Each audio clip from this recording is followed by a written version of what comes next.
ऐसा इंसान खोजना मुश्किल है जिसके जीवन में दुख ना हो।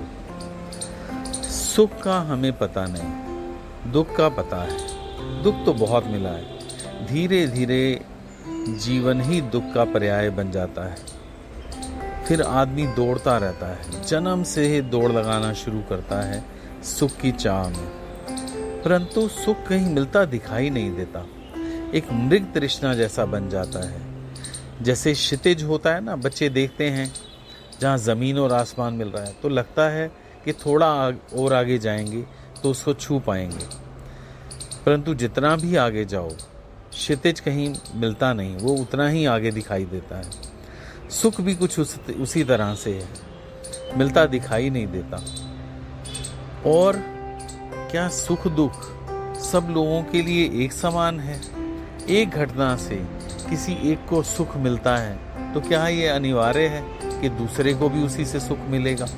नहीं, ये अनिवार्य नहीं है। सुख दुख सबके लिए समान नहीं है। किसी मृत्युशैया पर पड़े इंसान से आप पूछिए कि क्या उसको पैसा चाहिए? नहीं, उसको नहीं चाहिए, वो सिर्फ कुछ सांसें मांगेगा। इसलिए हम ये कह सकते हैं कि कहीं ना कहीं कोई बुनियादी बात है जो छूट रही है सुख दुख को समझने में।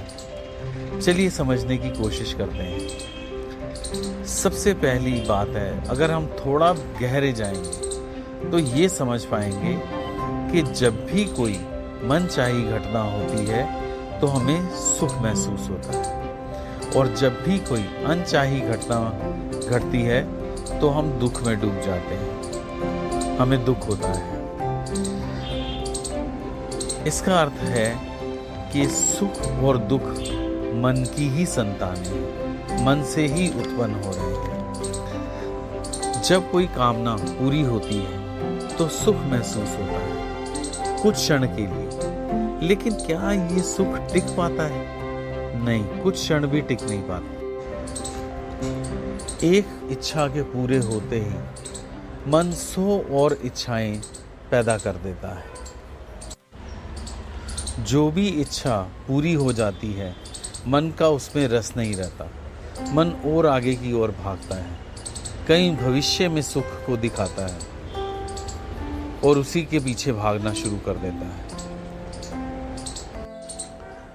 आपने बड़ी गाड़ी ली, बड़ा मकान लिया, कितना देर सुख दे पाते हैं?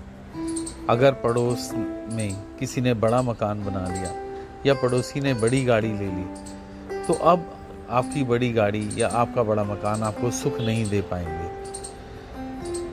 इसका अर्थ है कि जिन चीज़ों में हम सुख देखते हैं अंततः उनसे भी दुख मिलना शुरू हो जाता है। सुख और दुख एक ही सिक्के के दो पहलू की तरह हैं। एक खर्च होता है तो दूसरा आना अनिवार्य है। अर्थात अंततः हर सुख भी दुख में ही बदल जाता है। मन और आगे मांग करता है। जहाँ तक मांग है वहाँ कहाँ सुख है, वहाँ बस व्यापार है। फिर इसमें कुछ भेद नहीं पड़ता कि आप क्या मांग रहे हो, चाहे वह मांग परमात्मा की ही क्यों ना हो। दुख क्या मांग रहे हैं उससे नहीं पैदा होता, मांग से पैदा होता है। इसका इतना ही अर्थ है कि जो वर्तमान में है मैं उससे राजी नहीं हूँ। भविष्य में जब मेरी मनचाही होगी तो मैं सुखी हो जाऊंगा, परंतु जब भी भविष्य वर्तमान बनता है और कोई इच्छा पूरी हो जाती है तो मन 100 और इच्छाएं पैदा कर देगा, तो फिर दुख भी सुख की ही परछाई है। हर सुख अंततः दुख ही लेकर के आने वाला है। नहीं, ऐसा सुख जो कि क्षणभंगुर है और जो अंततः दुख में ही परिवर्तित हो जाता है, वास्तविक सुख नहीं हो सकता। तो फिर वास्तविक सुख क्या हो सकता है?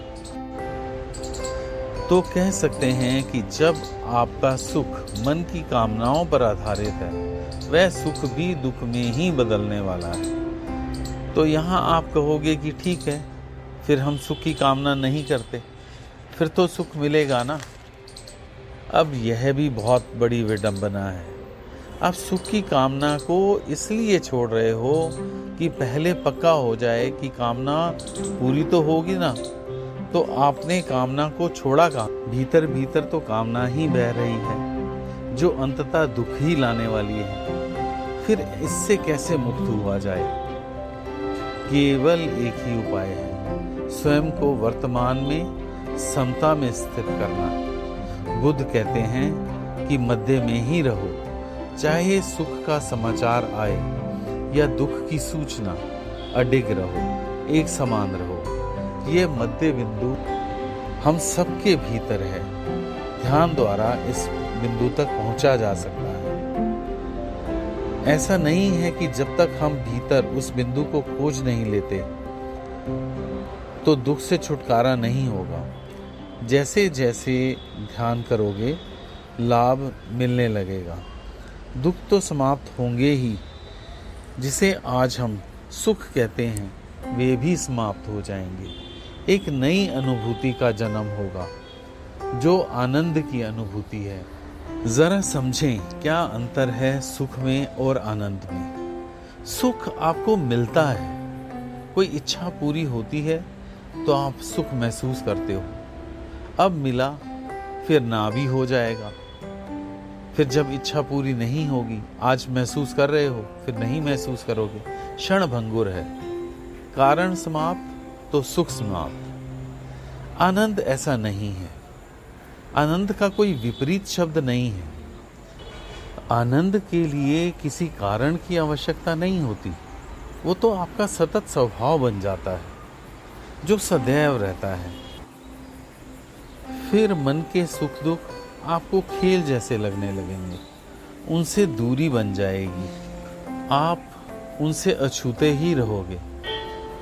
बिना किसी कारण आनंद में रहना आपकी वस्तुतः स्थिति हो जाएगी। यही आनंद की दशा है। धन्यवाद।